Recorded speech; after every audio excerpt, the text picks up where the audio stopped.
Jan Nishimura, and I'm here tonight to talk to you about Asian Pacific Islander cultural values and how they might manifest themselves in behaviors that you'll see or you might see on an interpreting assignment. I'm a Sansei, which is a third-generation Japanese American. I was born and raised in Chicago. I lived in a home where my grandmother spoke only Japanese and we spoke only English to her. So when we would have conversations, they ran two tracks. She understood our English, responded in Japanese. We understood her Japanese and responded back in English. When we talk about Asian Pacific Islanders, who are we talking about? Following the Census Bureau categories, we're actually talking about approximately 34 ethnicities that come roughly from geographical areas that we know of as the Far East, which is China, Japan, Korea, Southeast Asia, which includes Vietnam, Laos, Cambodia, South Asia, India, Pakistan, the Middle East, Iran, Iraq, Saudi Arabia, and also the Pacific Islands, Hawaii, Guam, and Samoa. Each country has its own culture, its own practices and beliefs. So on one hand, to say Asian Pacific Islander culture can be misleading because not all of the countries share the same cultural beliefs, norms, and practices. And there is as much diversity within the grouping of Asian Pacific Islander as there is diversity between Asian Pacific Islander and the other groups. When I talk about Asian values, the values that I'm going to be touching upon tonight are by no means unique to the Asian countries or the peoples that we'll be talking about. You will find the same behaviors or the values practiced by other populations around the world. The question often comes up, why should we study Asian values? How does that apply to our life here in the United States? There are no Asians living in my hometown. Demographics have shown that as of the last 1990 census, Asian Pacific Islanders comprise about 3% of the total population, but the numbers are growing. They are the fastest immigrating group of peoples to the United States. If you look at the boons in technology, engineering, math, and science, you see many immigrants coming to the United States to fulfill those areas, which are areas that the U.S. is in need of. When you meet an individual Asian, the values or the behaviors that you'll see from this person are going to be influenced by that person's age, gender, race and ethnicity, the country of origin, the culture of that country of origin, the person's immigration status, i.e., did they immigrate to the United States or were they refugees? Did they come because of a political reason? How long have they been in the United States or how long have their families been in the United States? I mentioned that I'm a Sansei, third generation, meaning that my grandparents were the ones who immigrated to the U.S. My parents were born here, as was I and my siblings. So that we have gone through a good deal of acculturation and assimilation to the U.S. mainstream culture. Another one of the areas that you would need to look at in the individual is that person's sense of self and self-identity. Where along in the process are they in terms of their life in the United States? And all of these factors will have an influence on what that person believes and how that person acts. Many of the Asian values that we see are grounded in the belief systems. They're really not religions. They're more belief systems or philosophies, such as Buddhism, one of whose precepts is that life is full of suffering. Taoism, which incorporates a sense of fatalism, that there's a balance to the world, the yin and yang principle. Shintoism, ancestor worship.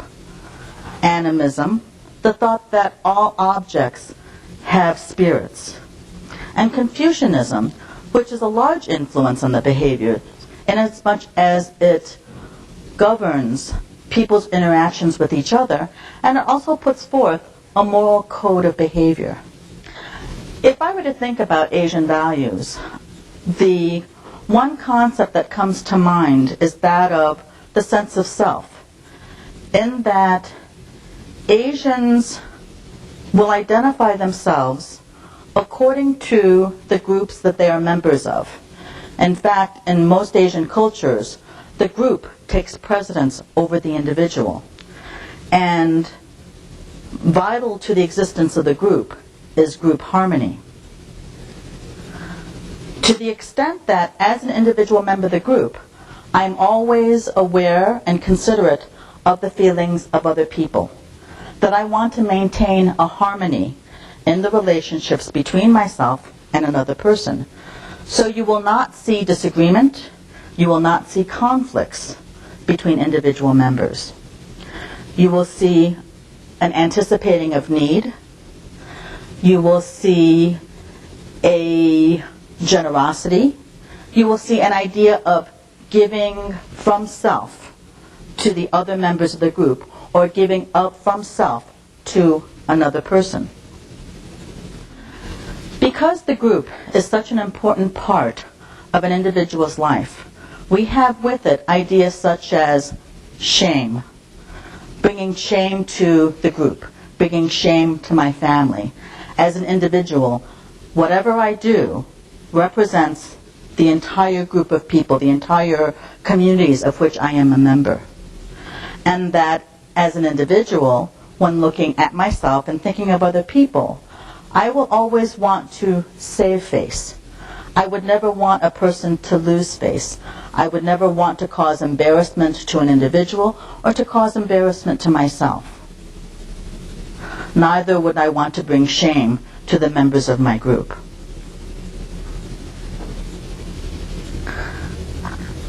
You will find communication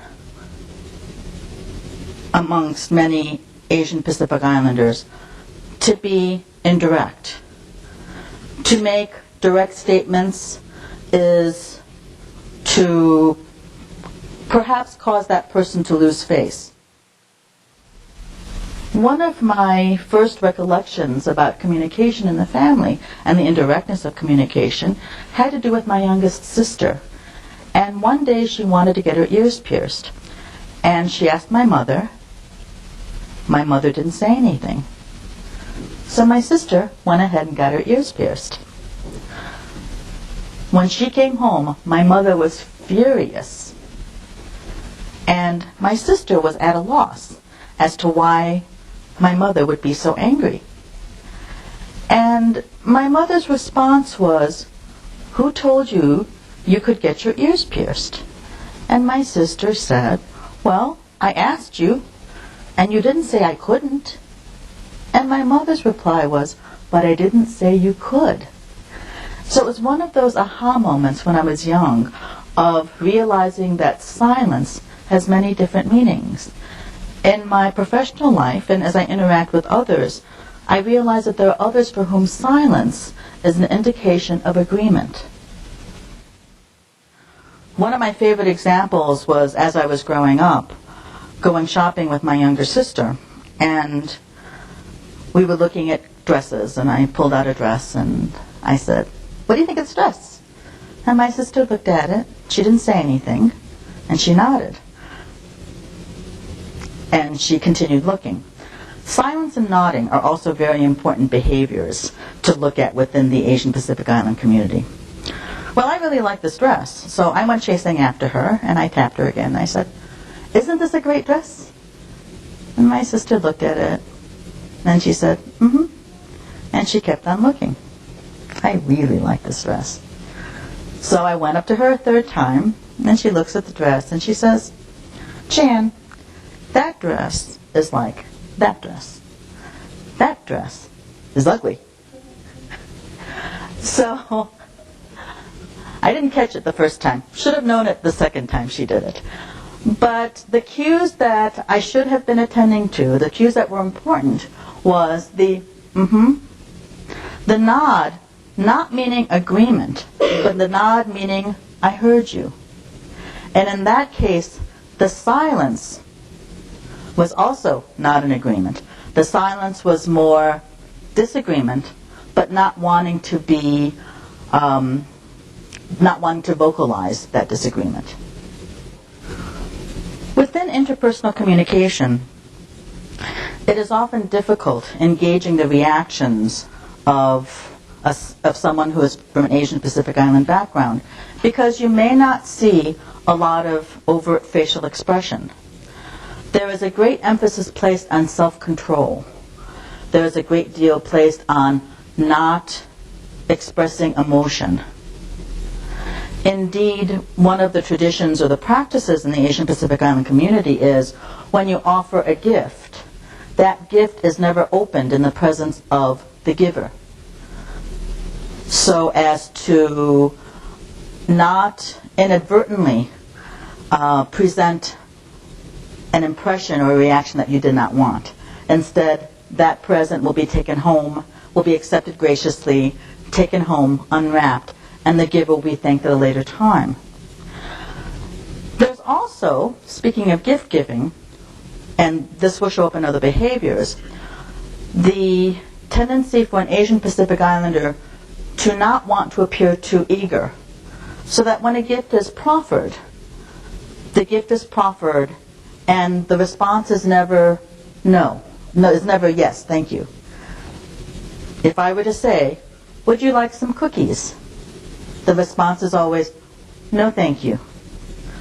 So I will offer again, please take some cookies. And the response will still be, oh, no thank you, I'm not hungry. The third time will be, please, these are special cookies. I've made them for you because I knew you were coming. Now, the individual can say, yes, thank you. Right? You may also see within that same dynamic, the person who is offering cookies or offering something will say, well, I made these cookies, they're not very good. Right? I do not want to seem boastful or bragging. I do not want to make you feel bad. So I often think that Asians are masters of the understatement. So I may have worked all day preparing this meal, and I bought the best ingredients, and I spent a lot of time, and I made this meal. And when a guest comes to the house, I might say, well, it didn't come out the way I wanted it to come out, and it's not very good, but oh well. Right? And the guest, of course, will say, this is great, this is so good, wow, you're a wonderful cook. Right? It would not be well for me to come out and say, wow, I really worked hard, this is my very best, I'm very proud of. That would not be seen, that would not be taken well within the Asian Pacific Islander community.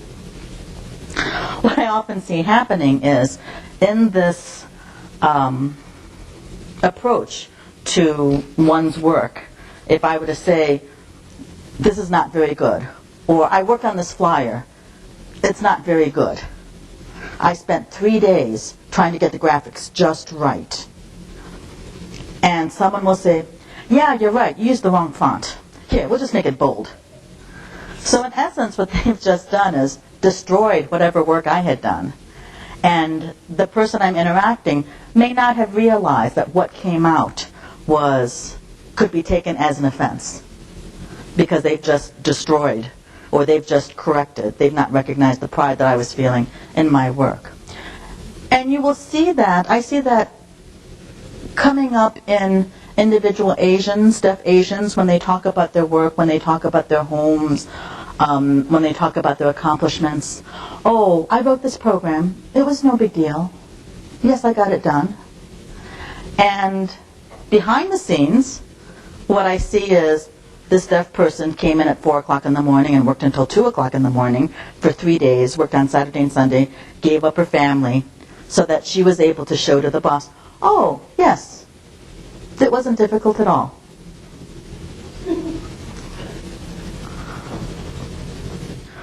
Another phenomenon you'll see is in terms of self-identity, that many Asians may not self-identify as Asian.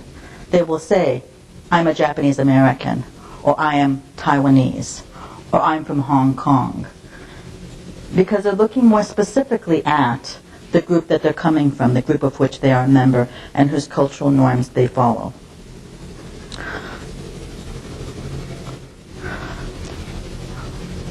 Another practice you'll find in terms of the group and the group dynamic is the idea that the individual never takes credit for accomplishments. It's always a group effort.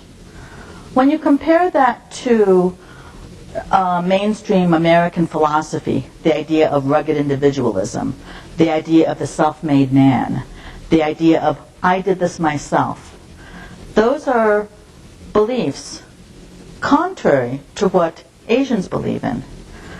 The idea that the nail that sticks up gets pounded down. The group is important so that individuals feel the need for conformity. We are all part of a group. We all must come to some kind of group consensus. And I, as an individual, am not important. It's the group that did the work. I find that also when I'm interpreting for deaf people from Asian backgrounds. And some of their comments are such that they have contributed to the team project, yet it is the project leader that gets the accolades, that gets the recognition, and that gets the special parking place for a month. And that's an area where they feel insulted, because it's as if they are disrespecting the rest of the group. There is also within the Asian Pacific Islander community a strong sense of position, a strong sense of hierarchy. One has to know one's place in life, and one exists in juxtaposition to or in relationship to other people. There is a hierarchy of elder to younger, a hierarchy of male to female. And even in positions, there is hierarchy of professions, that the most honored profession is that of a priest. Second would be that of a teacher.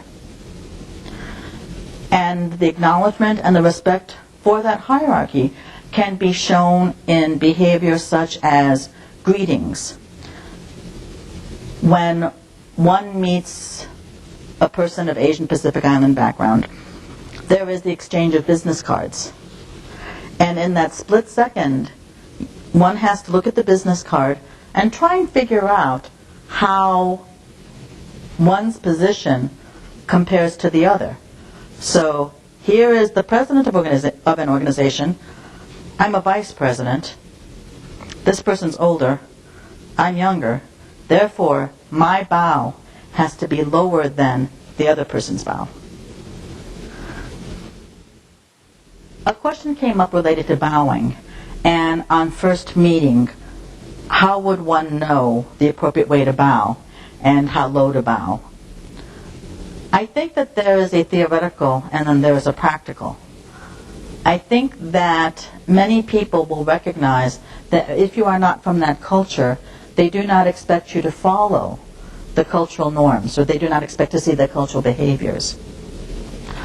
I think there's also a practicality in terms of, I think the bow in and of itself is a show of respect. I don't think that there's anybody with a protractor and measuring rod to make sure that the angles are lower. So from a practical standpoint, I would say that if the bow is executed, and it is a respectful bow and it is a courteous bow, that would be appropriate.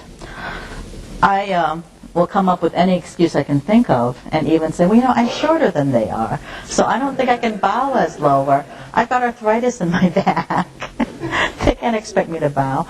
One of the more humorous behaviors is in Japanese tea ceremony. One is expected to sit on one's knees and to bow so that your nose touches the floor. And And if your rear end goes up, that is disrespectful. And the entire time that I was trying to take Japanese tea ceremony, I kept asking, is there an alternative way that I can show respect without trying to bow with my nose on the floor? Because my rear end inevitably would up. But kind of as a matter of interesting information, Janae Lawrence, who is a deaf woman from Japan, when I brought that up as a point of information, she says, well, of course, can't everybody do it? And so I challenged Janae, and I said, okay, let's see. She got on the floor, and sure enough, nose to the floor, very appropriate bow.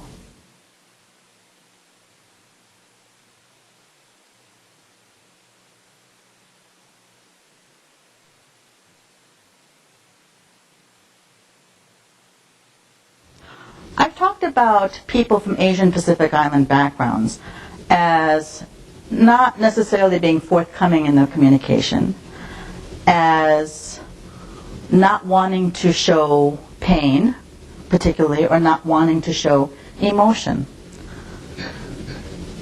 And as an interpreter, when I've gone into situations involving a person from Asian Pacific Island background, the one example I remember most clearly was that of a young deaf woman from China who was coming to see the doctor.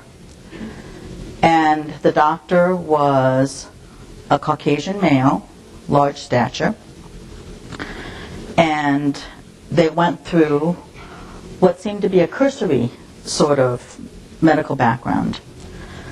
And at one point the doctor said, well, is there anything else you want to talk about? And the deaf woman, without saying anything, gave a little bit of a head shake. It wasn't a nod, it wasn't a shake, it was a head movement. That movement I recognize as one which is a reticence, which is, yes, I want to be involved, or yes, I want to do something, or yes, I have something more, but I'm not ready to come forth with it yet. Sort of like the no, no, yes. So, once again, I looked at the deaf woman, and I raised my eyebrows, as if inviting again the question. And once again, she gave me the head shake. So I raised my eyebrows again, and she was forthcoming with, yes, I've been having some serious headaches for the last year, and I'm really concerned because I'd had to have an operation 3 years ago. So what she was concerned about had a historical background, but there was a hesitancy about coming forth with the information to the doctor. And I think that that particular situation had a number of variables in it that I'm sure affected her behavior. The little interchange was between me and the deaf person. It was not something that I believe the doctor was aware of. But I also believe that that's a situation where the interpreter's behavior made a difference in the outcome of the appointment. Very rarely will an Asian Pacific Islander deaf person say that they don't understand, or they don't agree, or anything that will show disagreement. And as an interpreter working in a situation, that can become challenging because you want to make sure that your consumer is following you. At the same time, if I were to say, do you understand me okay? I will invariably get, oh yes, because they do not want to appear as they are not understanding. So as an interpreter, I need to look for other cues that will tell me that yes, they are following, or no, they're not. One of the things that I look for is a head shake, or something that indicates that they're following. There are times when silence means I understand, I'm following, and I'm waiting to compose my thoughts. I was once interpreting for a young Japanese man, young Japanese teenager, who was going for a job interview. And he happened to be accompanied by his mother. They were Japanese American, and there's also a strong sense of family within the Asian Pacific Island community. And as the young man was being interviewed, his mother sat in during the discussion. The interviewer would pose a question, I would sign the question, and I did not get an immediate response from the young man. There was no verbal feedback, there was no facial feedback, so I waited. And after a few seconds, he did come back with an answer which I was able to voice. So I knew that in each instance, all I needed to do was to wait. After the assignment was over, the mother came up to thank me. And she said that her son had used many interpreters over the years, but that I was the only interpreter who understood what his silence meant. Most interpreters would look at the silence and take that to mean that he didn't understand, and so would repeat the sentence, signing it in a different way, making it simpler, and then the young man would think that was a different question, and so there would again be silence. So the interpreter would sign it again and make it even more simpler. Well, by the time the young man came out with an answer, the iterations that that question had to go through had changed the nature of the question. So, of course, would have changed the nature of the response. One of the other values that we see in the Asian Pacific Islander community is that of achievement and education. Education is highly valued. Indeed, when we talked about teachers being the most revered profession, we see Asians, particularly those who are immigrating to the U.S., as coming for educational purposes, and oftentimes their families will immigrate with them for the sake of the child, for the educational opportunities. And we see stories of, I came to the U.S., I got an AA degree, but it wasn't enough. So I got my bachelor's degree, but it still wasn't enough. Their signs that I remember seeing are not satisfied. So they go on for their master's degree, and they keep on learning, and they may even go into the teaching profession, or they go on to serving their community. And one of the values behind that is the idea that with education, education is a way to improve one's quality of life, and that education, achievement, will bring honor to your family. It will bring honor to your group. And there's also a feeling that perseverance and hard work will be rewarded. No matter how great the obstacles, no matter how great the challenges, persevere and it will work out. You will achieve. There has not been a lot of information gathered on the experience or the wishes of deaf people who are immigrating from Asian countries, and that has been the focus of our project.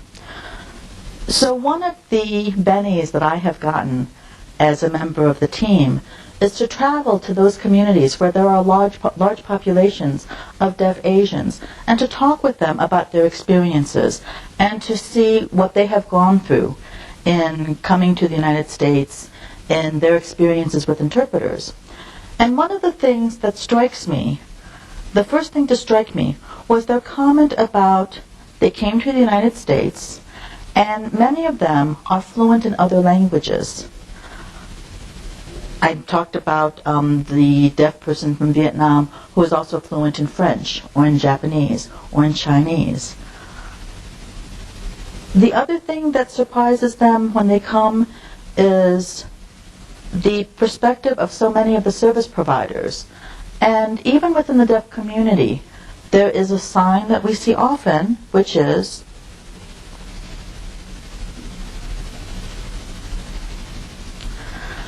and if you think about Western ideology, if you think about American philosophy, there's a very strong feeling of independence and self-motivation and being assertive. And if you think about the Eastern way of thought, those are concepts which are contrary to the way Asians behave. I talked about the idea of relations between an Asian and the group, between one Asian and another Asian, and that one is always anticipating the need of the other. One is always being very courteous, very helpful. There is an expectation that the person they're talking to will anticipate what they need and will be able to provide it, rather than the service provider saying, do it yourself. So when a newly arrived immigrant comes and seeks out social services, there might be some very concrete questions like, how do I ride the bus? How do I fill out this form? How do I walk to school? And in many cases, where I've talked with social service providers, the social service representative or the counselor or the caseworker will physically go with that person and walk them to show them the route to school, to show them how to get on the bus, to show them what stop to get off at.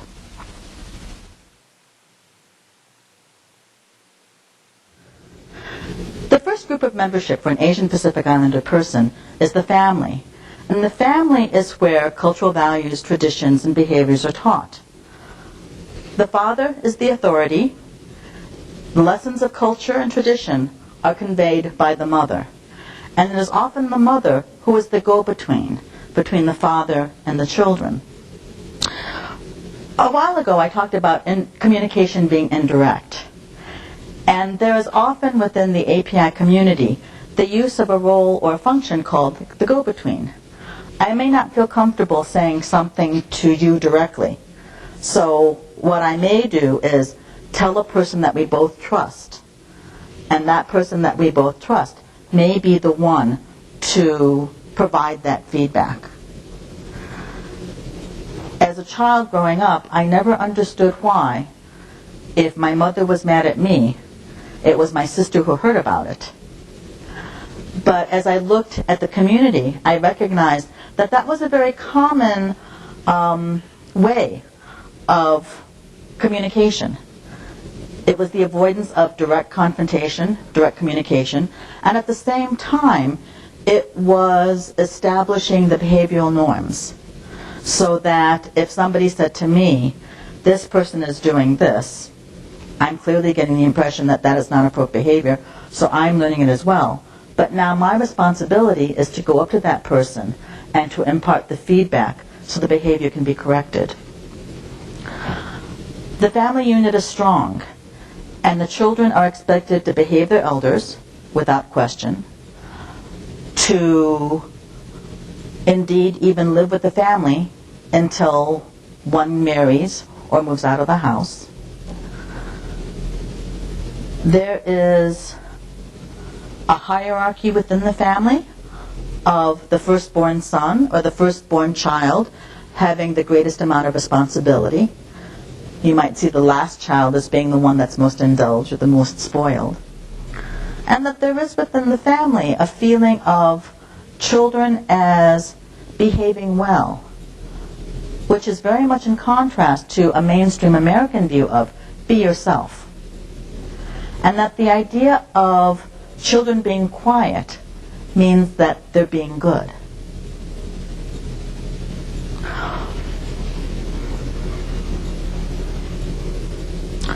Something else that we see in the Asian Pacific Islander community is a sense of fatalism. In Japanese, it's called shikataganai. And it's a philosophy that something has happened and I cannot change it. It's fate. It was meant to happen. During World War II, when the Japanese Americans, many of whom had been born in the United States, were interned into camps, relocation camps around the United States, the sentiment at that time among those who were interned was shikataganai, it can't be helped. Years afterwards, I'm sure that there were horrific stories, but those were not stories that I or my colleagues ever heard from my parents, because those were stories that brought with it a great deal of pain and a great deal of suffering. So the feeling of shikataganai, it can't be helped, it was meant to happen, that they were following authority. Here was the United States government telling them that for their own good they were going to be put into relocation camps and taken away from their families, that for the sake of harmony they went along with. Within the Asian Pacific Islander community, there is a strong need for conformity. When a child is born with a disability, that child is seen as losing face. The family has lost face. Something the parents did in a previous time, or something their ancestors did, caused this child to be born with a disability. It becomes the family shame, and the child is not brought out into the community. And the feeling is often that this is now my burden, this is my shame, this is my responsibility for the rest of my life. Growing up, my family had close friends who had one son born blind. And I remember as I was growing up, we were both taking piano lessons, and I was one of these kids who did it because your mother tells you to practice piano. But I remember thinking that he was quite an accomplished pianist. When my mother and her friend got together, I happened to be eavesdropping on their conversation, and because they hadn't seen each other in a long time, they of course went through the litany of what each one of the children was doing. And noticeable to me was the fact that my mother's friend did not talk about her blind son. So being who I am and being a little bit of a rebel, I said, "And so how's Bobby doing?" Which of course, I'm sure horrified my mother, because you're not supposed to talk about that. And you're supposed to be a good child, be quiet, be seen, don't be heard. And you're asking a direct question. But I asked it anyway. And my mother's friend said, "Oh, Bobby's doing quite well. But Bobby's doing well. He's living in Japan with his oldest sister. And he's still playing the piano." So, given that, one of the other things that hit home was the idea that as a young man who's now well into his 40s, that he's still being taken care of, so to speak, by a member of the family. But he is still pursuing something that he liked from the time he was, from the time we were very young. And I wondered what he's still playing piano actually translated into. One of my neighbors was Japanese, and when she brought a piano into the house, she said, "Well, I play a little bit." And one day I heard this beautiful concert-level music coming out. And so I went up to talk to her, and there on her walls there I could see that she had been a performing artist in Japan. So the understatement, I don't want to make anybody feel bad. I'm not going to brag about myself. I'm not going to be boastful. So coming out as an understatement, "Well, I play a little bit of piano," translates into, "Well, yes, that's my record that you see at the record store. Yes, and yeah, I did that recording. Yes, that was me." The first time I recognized the import of juxtaposed cultures was when I was called on an assignment. And first of all, the requester asked for an interpreter who knew how to fingerspell Japanese names. And second, she wanted an interpreter who had experience in court. This was many, many years ago. And I happened to be probably the only interpreter with that particular skill set. I had my RID legal certification at that time. And yes, I was very accustomed to hearing Japanese names spoken and could spell them. Well, it turns out that this was a group of people who were going to the Supreme Court seeking redress on behalf of the Japanese Americans who had been interned during World War II. When I arrived at the assignment, it was a very spooky feeling for me. Spooky is the best word uncertain feeling rather, in that when I looked at all of the hearing people, it was as if I were back in my own culture, and I would expect to follow Japanese traditions, customs, behaviors. And then when I interacted with the deaf woman, there were parts of her that were characteristics of the deaf community, and there were parts of her that were characteristics of the Japanese community. So when I began interpreting, I realized how different the discourse styles were, and that for the first time, I really had to think about the intent of what was being said and the effect of the statement on the listening party. At one point, the deaf woman met another woman, a Caucasian woman, and I would also have to say that at this time I would say the people in the group, the Nisei, were probably in their 60s, and upon meeting the Japanese American deaf woman, looked at the woman and said,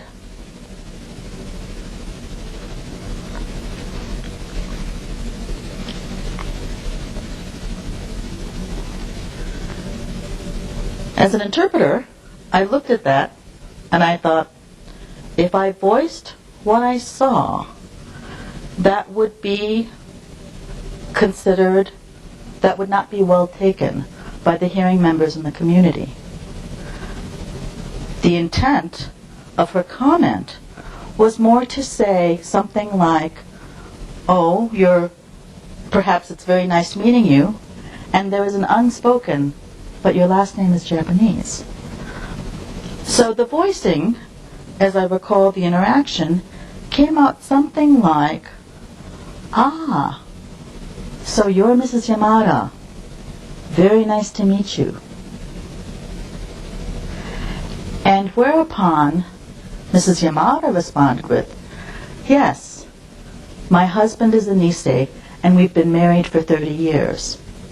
So the question was answered without my having to say directly, but you're Hagujin.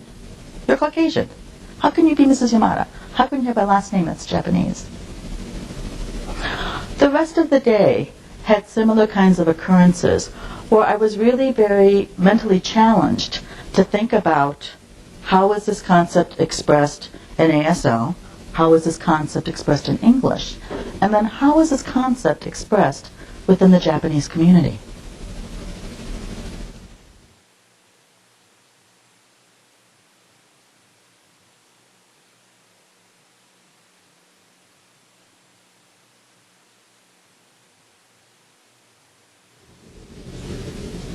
I was once interpreting a meeting with a colleague who was not Asian.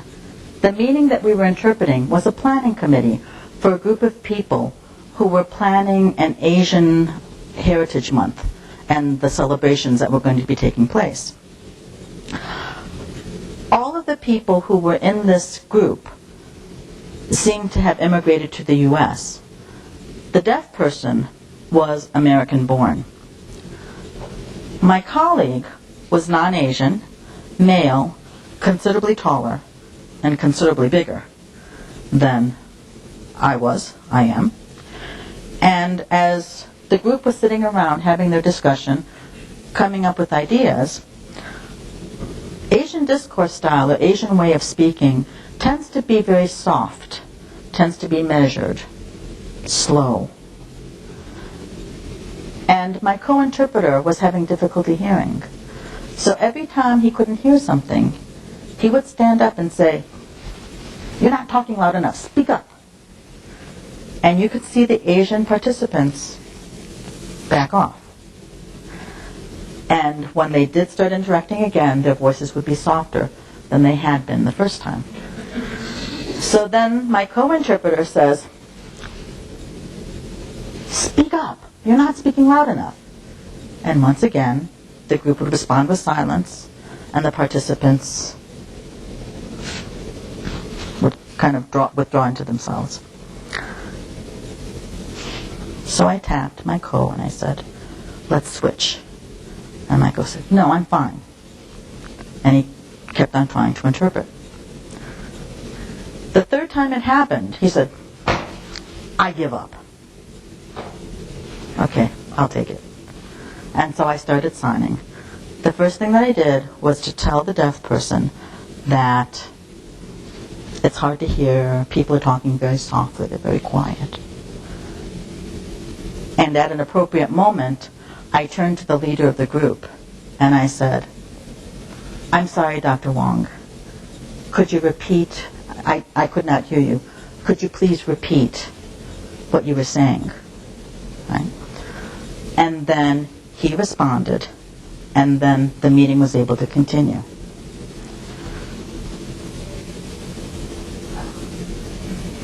What I realized in that interaction was that people are going to react to the tone of voice that you bring,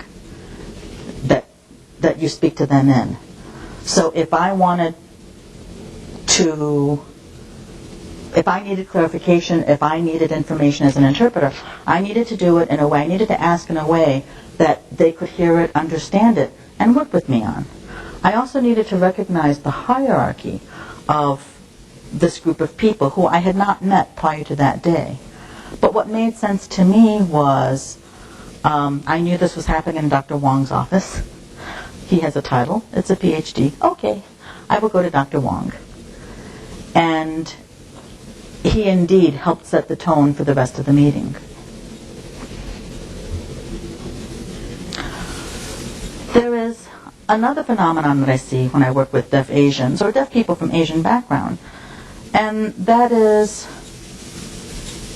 if a person is not understanding, whether they're deaf or whether they're hearing, they will not indicate that during a group meeting. They will not indicate that in front of the group. And I'm often surprised at this one meeting that I interpret regularly. It's a computer company. And most of the people on this team, many of them are Asian, and they've immigrated. And the deaf woman is also a Chinese immigrant. The team leader and project leader are both Caucasian. I will admit that computerese is not my forte. So what I wind up doing is coding a lot of what I'm hearing and hoping it makes sense. So I'm actually encountering a couple of different levels of uncertainty. One is, I don't know if this deaf person is understanding me, because I'm not understanding them. So I don't know if she's understanding me. Or I'm not sure if she's not understanding the content. There are times when after a meeting, the deaf woman will come up to me and say, did he talk about this project needing to be done on Friday?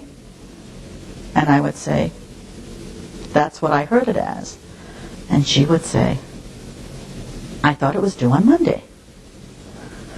And she would go to a colleague and say, what did you understand? Or when is the project due? And the colleague would say, well, I thought it was due on Monday, but the project director said Friday.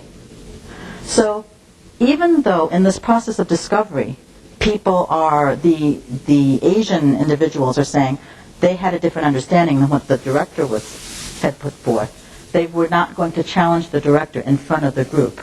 They were not going to challenge him publicly.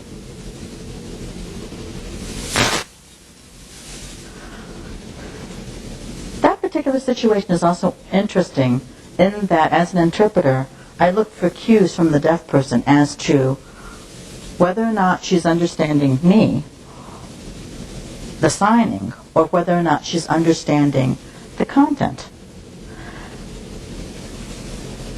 If I see a head nod, a very slight head nod, I know she's understanding. If I see an intent look of concentration, an intent look of listening, it could mean that she's understanding and she's thinking, or it could mean that I'm not being clear. But I may not know that until the meeting is over and I have a chance to talk to her, and then she can come forth and say, what did this person say about this program? As an interpreter, I've had to realize that I'm very much coming from an American philosophy and an American approach to deafness and to people in general, meaning that we are all equal, we are all independent, we are endowed by a creator with certain inalienable rights.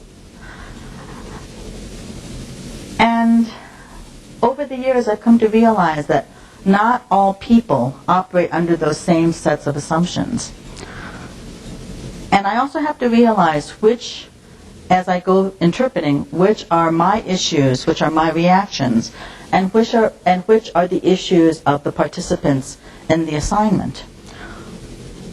One assignment that I agonized over dealt with a deaf woman from an Asian country who had immigrated to the U.S. with her hearing Caucasian boyfriend. And she was in a hospital. When I first met her, she was going to be meeting with a doctor and with a social worker. I was brought in, and the communication went out as best as we could make it. The deaf woman indicated that she wanted certain things to happen. She wanted to stay in the hospital, she wanted this kind of treatment, this is what she wanted.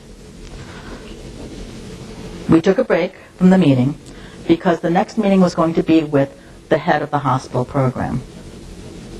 During the break, the boyfriend shows up. The boyfriend and the deaf Asian woman start talking. And the hearing boyfriend says, "No, I think you should do this, this, and this." Totally contrary to what she said she had wanted. As an interpreter, I was looking at these decisions from a point of view indicating, well, if you're in this situation, if you're in this hospital, I know that this hospital is really good about providing interpreter services and providing accommodations. If you go that route does not provide accommodations. And there are certain disadvantages to the option which the boyfriend was offering. Well, after the break, during the meeting with the hospital program department head, the hearing boyfriend speaks for the deaf Asian woman and says she wants to do this, this, and this, which was different than what she had expressed. When the other doctors and the social workers went back to the woman and said, "Is this what you want?" her response was, "Yes, that's what I want." When the assignment was all said and done, it bothered me as an individual, and I realized that, was there anything else I could have done as an interpreter? And I realized, no, I did as much as I could do. And I had to realize that, well, but that's not what she wanted. The doctor knew that she wanted something else. Why is she changing her tune? But then I also had to realize that empowerment as we know it does not come easily. Being independent, being self-determining does not come easily for those who come from a culture that is not independent. And I had to recognize that she came from an area where she defers to the male. And probably she's deferring to, he's hearing, I'm deaf. And she's deferring to, he's American, I'm not. Therefore, he knows better. One of the other concepts that we see in Confucius and relationships is the idea that in relationships where there is one person of higher standing, the person of higher standing is going to be benevolent towards those below. So that if I depend on my parents are of higher standing, I can trust that my parents are looking out for my welfare. So I can ask favors from those above me. So applying that to here, yes, I can imagine in her thought processes, he will take care of me. This is the best decision that he's making, therefore I will go along with it. During the last 4 years, I've been privileged to work with the National Multicultural Interpreting Project. And one of the lessons that I've learned, which has come as a great eye-opener for me, is the idea that deaf people who immigrate from Asian countries carry with them skills, talents, abilities that I would not even have thought of. The idea that they're coming to the United States to better themselves in terms of education and an opportunity, that they've come at personal expense and sacrifice, that many immigrate with their family. One of the assumptions that's very easy for an interpreter to make is that a deaf person coming from an Asian country or another country is not very smart, because I'm looking at the signed language. And yes, the American Sign Language that I see may not be fluent, but I don't have a sense of what other languages that deaf person may have. Many years ago, there was a young deaf woman from Vietnam who had just moved to the U.S., and she would come over to visit me. And I would try my very best visual gestural, and we would try to communicate. And it was not always successful.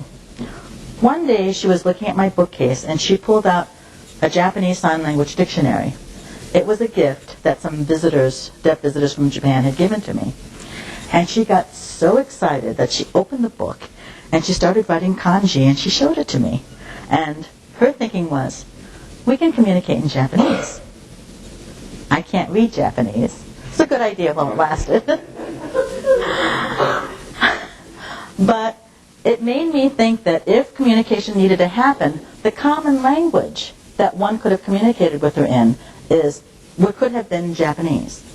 I see that also with deaf people from Vietnam, for whom they are literate in French. They can read and write French. So it may not be English. The chances of finding an interpreter who can sign Vietnamese Sign Language and speak and read and write Vietnamese and do American Sign Language, that skill set is extremely unique. And if there is a person in the United States who has those skills, I think that would be dynamite, and I would love to know who they are. But as of now, as we begin finding people, identifying people who have languages, we also have to look at what other languages these people, immigrants, are bringing with them, and looking at languages in what is a common language that we may communicate in. And also, as we begin the interpreting process, look at the interpreting process, how can we compose an interpreting team to meet the needs of this individual? In the school system of the county where I live, there's a great number of deaf people from Vietnam, or Vietnamese immigrants in the area, many of whom have deaf children. And the educational interpreters have stories where whenever they do an IEP, there is at least 2 interpreters, one ASL interpreter and one Vietnamese or one Chinese or one Korean, a language interpreter for the parents, so that the IEP meetings or the parent meetings can become logistically more challenging. One of the other ahas I had was a while ago when I went to a banquet, a New Year's banquet given by the local Asian deaf group. And I saw one of the deaf participants trying to talk with the waiter. By habit, I went up and I was ready to ask if they wanted me to interpret for them. And the young woman shook her head, and she took out pen and paper. Of course, my thinking is, using pen and paper, well, I'd be happy to interpret for you. Until I realized that what she was writing was Chinese. And that's what she and the waiter were using to communicate. And I also realized that was a much more effective system of getting information across than what I could have done in ASL.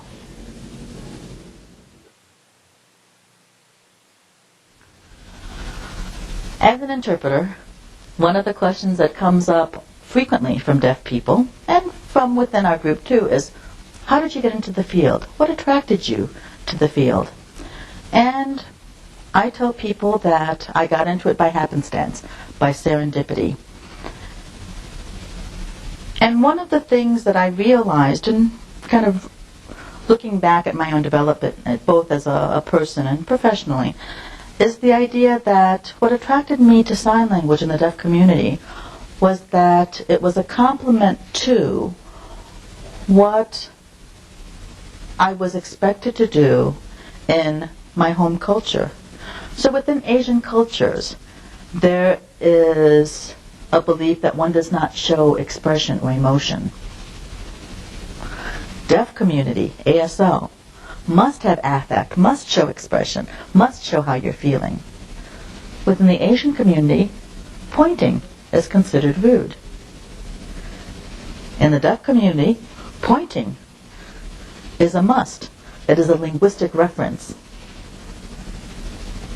Within the Asian community, communication is indirect.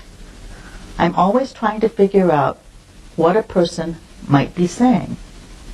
Within the deaf community, communication is direct. So it was an opportunity for me to learn a different style, a different paradigm, a different strategy, a different approach to the world, and not feel as if I was being rude to anyone.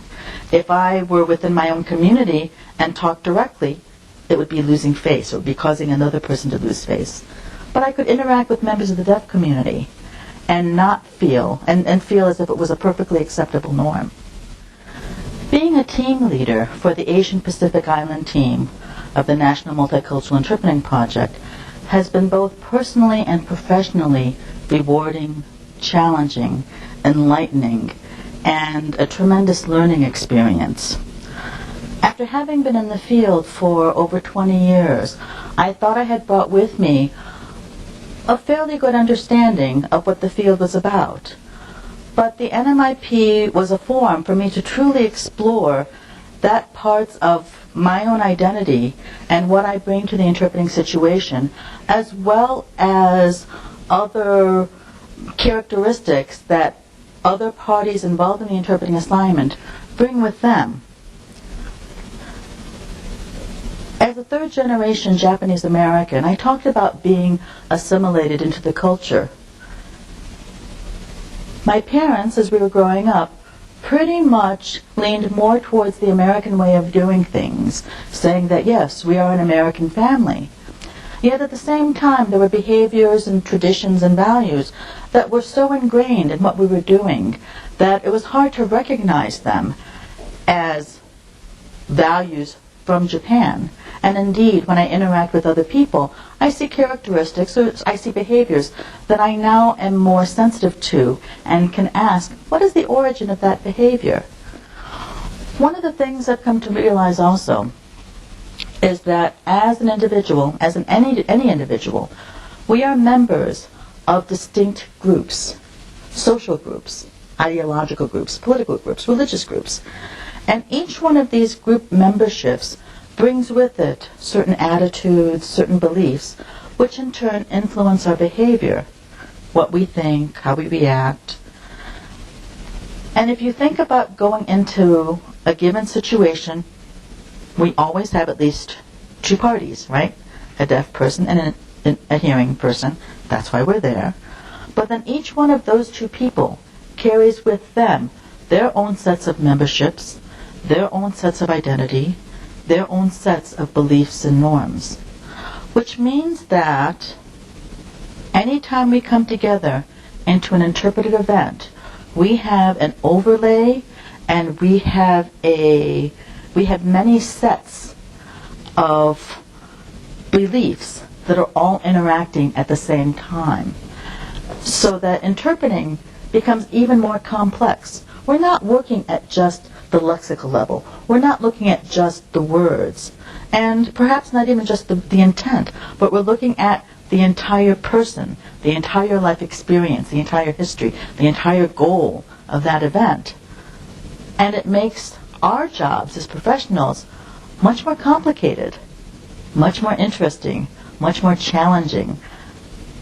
But at the same time, it leads us to a view that all interpreting situations are multicultural, multilingual, And that if we can accept that approach and recognize that we are always going to be open to new lessons and to new ideas and new information, how much better people we will become for that, and how much better will the services be that we provide to our consumers. The need to take a multicultural view towards the interpreting profession has become greatly visible thanks to the work of the National Multicultural Interpreting Project. And we owe to them a debt of gratitude for the people who are willing to become involved, to take the leadership, to share their lives, to share their pain, to share their funny moments, to share their experiences with us, and helping us become a better profession, and helping us provide appropriate services to the communities. Thank you.